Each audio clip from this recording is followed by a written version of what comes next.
This is a solution video for the SAM Capstone projects. It covers tutorials 5 through 8.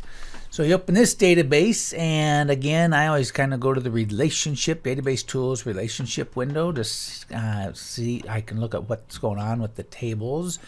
So obviously I have a table of guides, their first, last name, information about different guides, and these guides can be on many different trips. So here's the guide ID is the foreign key. Up here it's the primary key. And these trips must belong to certain states apparently. So, and then we just have a state table that has nothing more than probably the 2-digit code and its corresponding name. And then finally, people take these trips. And so this trip, right, can have many reservations, and then over here we have information about people who are taking that trip, and then we give it a unique reservation ID. This is actually a little bit weird in that normally you'd take your customer information and put it on a separate table, in which case this reservation table would be kind of a intersection table of a customer can make many trips, a trip can have many customers, and it would be reflected in this reservation table. But be that as it may, I now understand a little bit what I'm dealing with my tables. I'm going to hit, do I want to save changes? I'll say yes, what the heck. Moving on to the actual instructions to the project. We want to open the table trips in datasheet view. So I'll just hit open, and then we're looking for a particular record. Now, of course, there's all sorts of records in here, so rather than scrolling through, I'm going to run down here to the search window and type HHMEH1, and there it is. And now we want to change a value of the season field, which is over here, from early fall to summer. So I can hit that tab key. Hopefully I did it. Oh, brother. Come back over. Yep, it changed to summer. So now let's move to instruction number 2, which we're going to switch to design view. So I'm going to right click, or not right click, just click on this design view button in this lower right corner. And we want to set a validation rule for the distance field. So in design view, click on distance, and then down here in the field properties, we'll do a validation rule. And that is that it should require all entries that are greater than or equal to 4. So I'll come down here, click in this rule, and type greater than equal to 4. And then we want a message in the validation text to be minimum trip distance is 4 miles. Include the period, so it gets through the greater, and we have it. So now we're going to save this table. So I'll just hit save. I'll close it out, and now it will now normally it would ask, do you want to apply this rule to the existing data, but for some reason it didn't on mine. Hit yes, and now I'm going to reopen it up in datasheet view, and let's test our rule. So I'll come up here, the first record that says 5, let's make it 2, enter. Oops, and now we get our message. Minimum trip distance is 4 miles, period. Hit OK, and now I can switch it back to 5. Our rule is working. We can now close this table, move on to instruction 3, where we open the table guide in design view, and we want to put an input mask on our phone number. So we'll click on phone number, go to input mask, and now we can hit the 3 dots, which will bring up a wizard for doing such things. We want the phone number 1, so we'll hit next. And I think it says we can just use the default option. So that's the phone number mask. We should be good with that. Placeholder character is the underscore, and we want to store data without symbols. So do we want to store the parentheses and the dashes or not? So the default settings without, and that's the what the instructions ask for. And basically we hit next and finish. And so there's our input mask on the phone field. Now we're done with that exercise. We can save and close this table. So I'll hit yes, and we'll move on to instruction 4, where we want to link to a Excel spreadsheet. So that's something we just covered in this latest chapter 8. So I'll go to external data, we'll go to Excel, and now we have to browse for the file that it asks for. It's trip types, it's this one right here for me. Hit open. Now we're not importing, we're going to link to that So we'll hit OK. Let's show there's some named ranges or worksheets. We're going to do worksheets. So we hit next. And this first row has column headings. So we want to indicate that with that checkbox. We'll hit next. And now it wants us to give it a name. So it's TBL trip types. And we'll hit finish. And there's our linked table. We'll hit OK. And we're good to go with that instruction. And now on instruction 5, we're going to import text. And we want to append the data to the reservation table. So under external data, we'll go to the text file. And we're looking for new reservations. So new reservations is my text file. I'll hit open. And now what do we want to do? We want to append a copy of the records to the reservations table. So hit OK. It's a delimited file. It's a comma delimited text file. So we'll hit next. It guesses that it's a comma. Yay, that's right. And our first row does contain field names. So we can put that checkbox, turn that checkbox on. You can see that first row with the field names. And so I think we're basically done. We can hit next. We're importing to that table. And we'll hit finish. And it did it. We don't need to save the import step, so we'll hit close. We're done with that one. Moving on to instruction 6. We want to create a new query, but it's going to be based on an old query. So we're going to copy query states and trips. So right click on that guy, we'll copy. And then we can just right click anywhere and paste. And it's going to ask for a new name. So we're going to call it QRY for query. And then, what is it? NHVT. So I'll hit OK on that.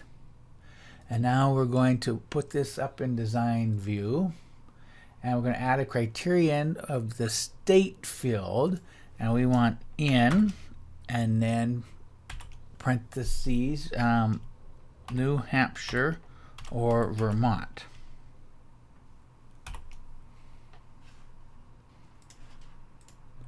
So the minute I click out of that, it puts it in the proper formatting. Now let's run the query to make sure it runs.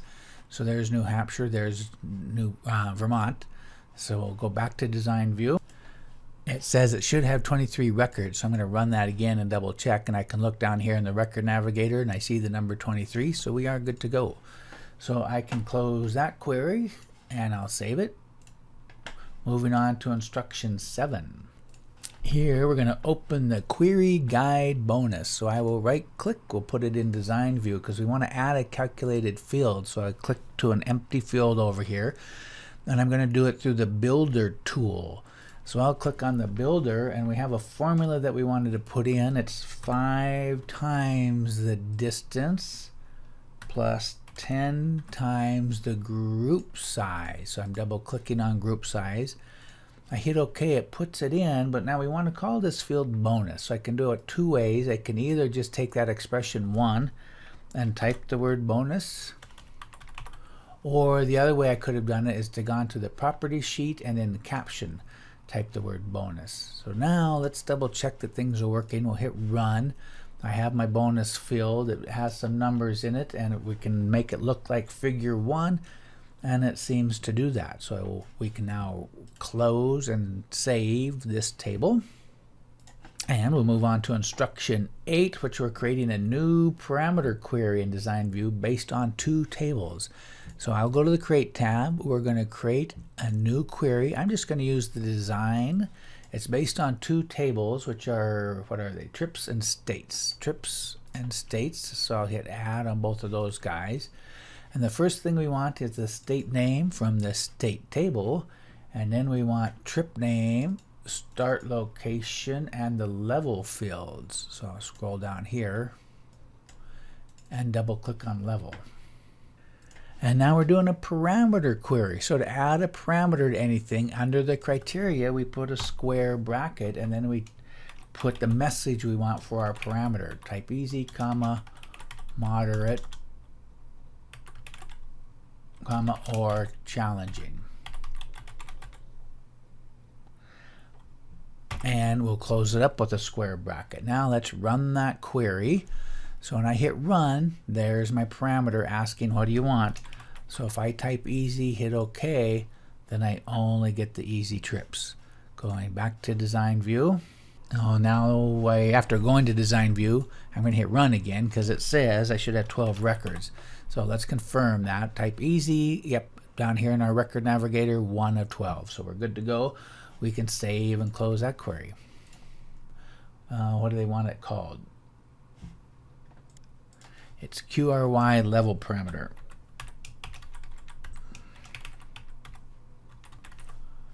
Hit OK. And now we're moving on to instruction 9 about creating a crosstab query. If you recall, a crosstab query is kind of like a pivot table in Excel, but the query is based on another query that already exists. So the easiest way to do these are to start with the query wizard, because one of their choices is a crosstab. So we'll hit OK. Now we're doing it based on an already existing query, which is guides and reservations. That's this one, so we'll hit next. And then it asks, what do we want for the row? And the instructions say we want the trip ID, right here it says, what do you want for the row heading? So it's trip ID for the row headings. And we want for the column headings the guide ID. So we'll hit next. And now, so I have my rows and columns. What do we want to do inside here, the values? We're going to take the balance and sum that information. So we'll hit next. It wants us a name. So we'll call it query balance crosstab, and we're going to view the query when we hit finish. And there it is. Now we can look at figure 2 and double check that ours looks similar, and it does. So I think we can close that query and move on to instruction 10. In this one, we want to use or create an unmatched query. So we're looking for things in the trips table that do not have any reservations in the reservation table. So another create, we'll just use the wizard again, query wizard, because they have an unmatched query right here. So we'll go OK, and the two tables we want for this guy are the trips table. Hit next. And where do we want to look for the unmatched things? And that will be the reservation table. And now what's the common field between them? It is the trip ID, and it's already kind of guessed that. What we're trying to figure out is, do I have any trips that have no reservations? So we're going to hit next. And what do you want to see in the query results? We want to see the trip ID, the trip name, start location, and state. Oh, I didn't double click on state. Now we'll hit next, and it asks for a name. So QRY, no reservations. And we're going to view the results. So we'll hit finish. And so it doesn't give us an example of what that should look like. So we're going to have to assume this is right.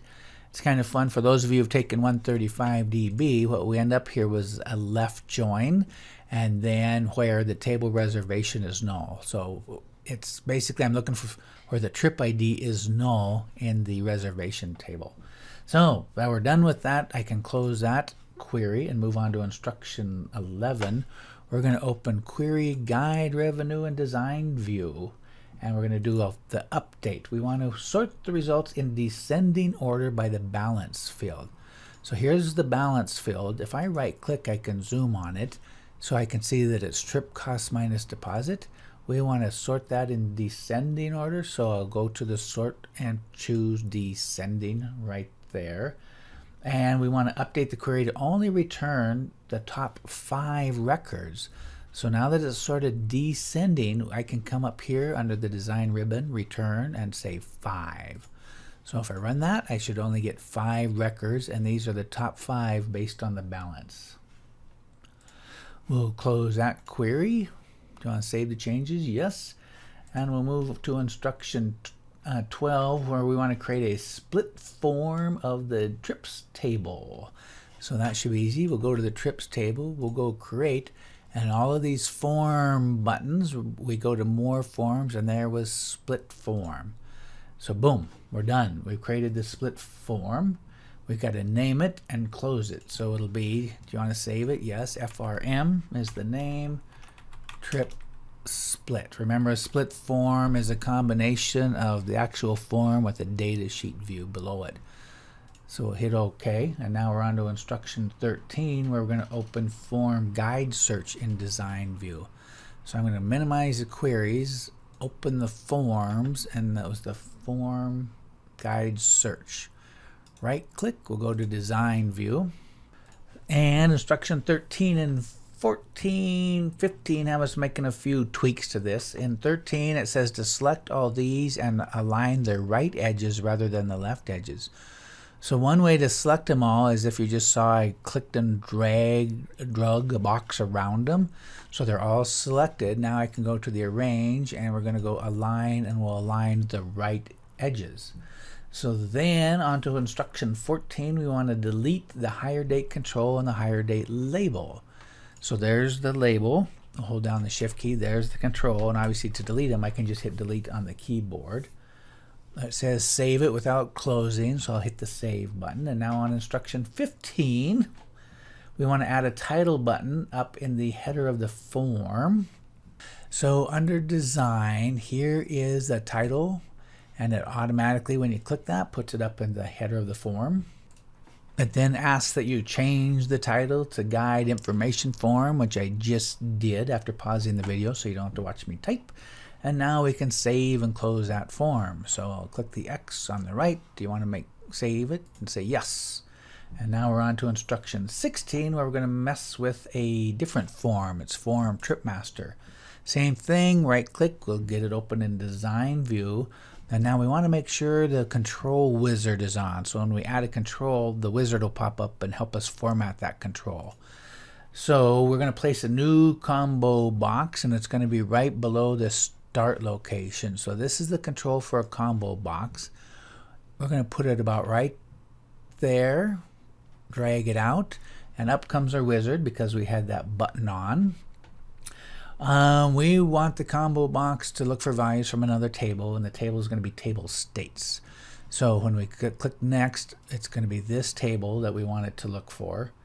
And we want to include both fields, the state and the state name. And now we hit next. We're going to sort in ascending order based on the state name field. Now we'll hit next. I'm on instruction E of that step, and that way, as we want to see the primary key, the state field, so we're going to uncheck that box.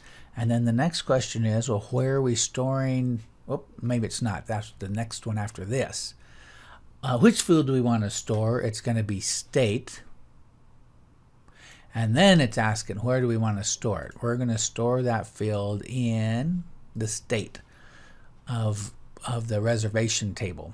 So we're almost done. We'll hit next. What do you want to call this combo box? They recommend the word state. I'm good with that. We hit finish. So there's our combination box. If we go to form view, as I navigate through the records, I should see that state field change. I guess with the idea, if I were to click here and add a new record, I can put in information, and I could just pick a state off of this list, and then I'd have that new record in my reservation table automatically. So basically that's it for that one.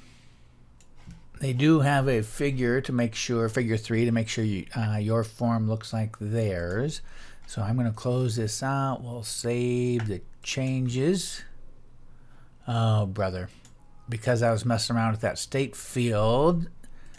Do you want to close the database? Yes. So, phew, finally got out of there. So now on 17, we're going to open trip info in design view. And in the form's already selected because I have that black dot right there. We're going to go to the property sheet. I don't know what I'm doing. Go to design, go to property sheet, and we want to change the record source on this to be a particular query states and trips. So if I hit this drop down arrow, I can find that query. It's nice that they all start with QRY, states and trips. And so now we've changed the record source. Having done that, I can go to add existing fields, and we want to add the max size field to this form and in the space between state name and distance. So I can click and drag this guy, and I'll put it somewhere in here. And I'm going to click on this guy, grab that four-headed arrow, and I'll just align it. Or I could probably select two of these and then go to the arrange align lefts. And I'll do that to him, and I'll align left there. Perfect. So basically that's it. Save and close the trip info form. So I'll right click, I want to save it, yes, and now we're on to instruction 18. We need to right click form reservation, search contact, we'll go to design view, and they want us to update some properties of a combo box. Combo name to find, so that's this guy. So now when I go to the property sheet, notice it's combo 16. We want to change the name property, so I'll go to format. Actually, I'm not finding it under format, so if I go to all, there it is, and I think it's under other too. Either one. So what did we want to name it? CBO for combo. CBO name to find.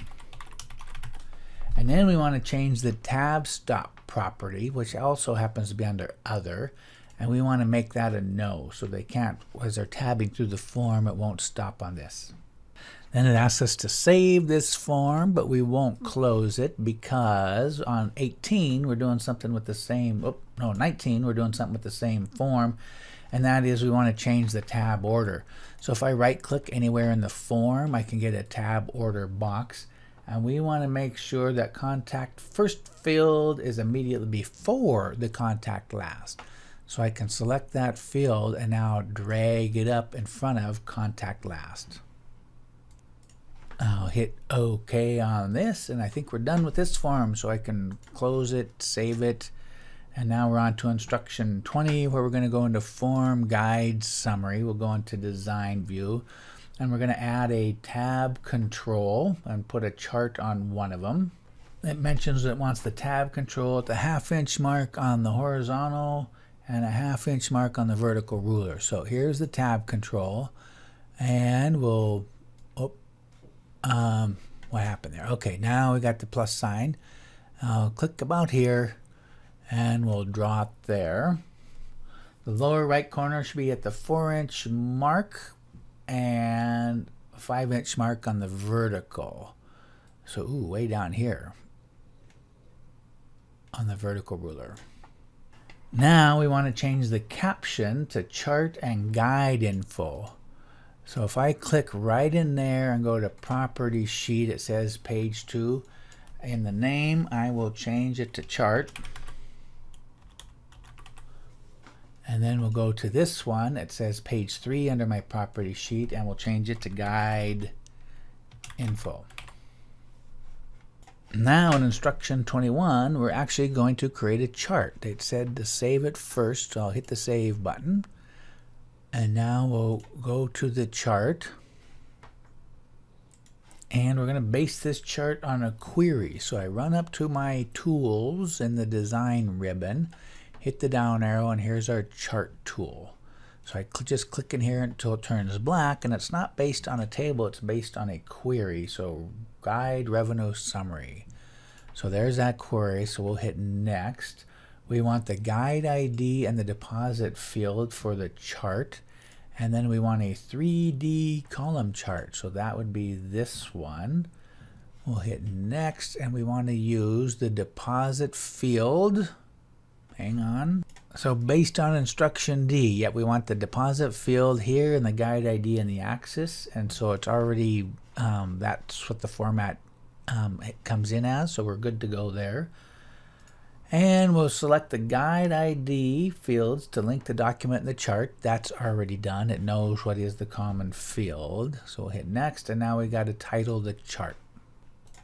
So I typed in the title, and yes, display a legend. So we'll hit finish, and that's what the chart looks like.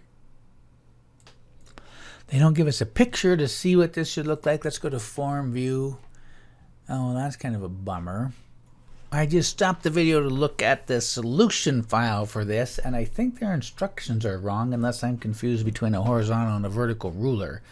So going back to design view, there was an instruction that the lower right corner should be 4 on the horizontal, Well, actually, in their solution, they have it as 4 on the vertical. So if I can click that, grab that, they have that as 4 on what I consider the vertical ruler and 5 on the horizontal ruler. So their guide looks like that. I may move this up just a little bit, and now when we go to form view, at least it's a little more in the picture. So we're in the tab control. So close enough. I think we're done with that exercise, or that instruction anyway, and we'll move on to instruction 22. I will close this form, and now, do you want to save changes? Yes. We're going to start messing with the report. So 22, we're going to open the trip report. So I'm going to shrink those up. Trip revenue report, hit open. And the first thing we want to do is change the layout to portrait. So let me go to design view of this guy. And here's page setup, and we'll change it to a portrait view. And now on instruction 23, is it the deposit field? No, it's the balance field here in the details section that we want to create some subtotals and grand totals. If I select the balance field and go to design, this total button is highlighted for me, or not highlighted, but at least it's available. And I want a sum. So I click sum, and then you'll notice under trip ID footer, we get a sum balance, and then report footer will get our grand total. It doesn't ask us to move any of that stuff around, so we'll just leave it. If I go to this view, here is my subtotal for this particular trip, but if I roll all the way to the bottom, I'll see the grand total on that report. So we're done with this guy. We'll close it and save it. And now we're on to instruction 24, which has us messing with the other report, the report revenue. So open that in design view, and then it wants us to shrink this up to the 8-inch mark of the ruler. So I can scroll to the right, and I can grab this white border and move it to 8. And now moving to instruction 25. We want to be in this grouping area. Remember, if that's not on, you turn it on under the design ribbon with that group and sort field. And so we're going to add trip ID as a grouping field. And so now we want to go with the totals field. We're going to grab the balance. We want to sum and show a grand total, and we also want to show and I know this is just off the screen, but at the very bottom is show subtotal and group footer. So I've clicked on that. You probably can't see it, but then that should put this field, sum balance, in the report footer. That's our grand total, and there's the sum balance in the detail, basically group footer. And now we want to add a sort based on reservation ID, which is right there. And now we can save the report. So hit the save icon. Moving to instruction 26, we're going to add the current date, but not the current time, to the report. So under design ribbon, there is a date and time right here. So we'll click that. We don't want to include the time. We want to include the date. It needs to be a medium date, which is this format. Add the control to the upper right corner of the report header, so it does that automatically, in the location shown in figure 4 below. So I think we're there. If we wanted to, we could shorten that up a little bit. If we go to our report, it looks the same as the picture. I just noticed after looking at figure 4, they put that balance total under the deposit field, and ours is under the balance field, and yet I go back up and read the instructions and it says the balance field. So I'll have to get this submitted and see if it's going to mark it wrong or not. Hopefully their solution picture is wrong. So anywho's, I will close this. Do you want to save changes? Yes. So instruction 27, we'll create mailing labels. So I'll go to the create reports grouping. First I'll select the table guides, because that's the table we want to make our mailing labels from. I'll click the labels, and we want Avery 2160. Click next, Calibri, font 11, black color, normal weight. Next, and then it wants first name and a space followed by last name. So I'll hit space on the keyboard, double click last name. Hit enter. We now want the address. And then in the third line, so I'll hit enter, we want city, a comma. So I'll put a comma and a space, and in the state, space with the postal code. And then it says verify that it looks like figure 5 on the following page. I think it does. We can hit next. And we want to sort on the postal code, and then by last name. And then finally, we're going to enter the report name, report guides, mailing labels. Once you have that typed in there, we can close the report. So I'll hit finish. There it is. It's not asking us to change any of the column layout. So we will close that report and we'll move on to instruction 28 and 29, and then we're done. So on 28, we want to export table trips as an HTML document. So we can just right click on that, go to export, and there is the HTML document. We want the data with formatting and layout, so we'll choose that box. I'll hit OK. We do not change the default HTML output options. We'll hit OK. And then we do want to save these steps, and it gives us a name. Export table trips with the description HTML file with trips information. Be sure to include the period. So there we go. We'll hit the save export. And finally, the last step is we want to save the table guide with the XML. So we will right click on that, go to export, and there is our XML. We'll hit OK. In substep B, it wants us to embed the XML schema. So in order to do that, we got to go to more options, and under schema, we embed the schema in the XML document. Now we have to hit OK. And finally, we do want to save these steps also with the name export-table guides, which it already comes in with, and then finally the description with the period. And we'll hit that save export, and basically we're done. So with the traditional compact and repair your database.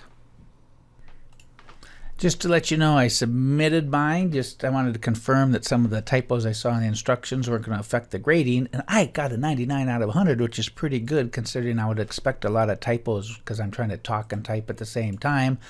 And sure enough, my 1 point was I titled the trips report wrong, and I went and looked at it. Yep, I got 2 eyes on trip.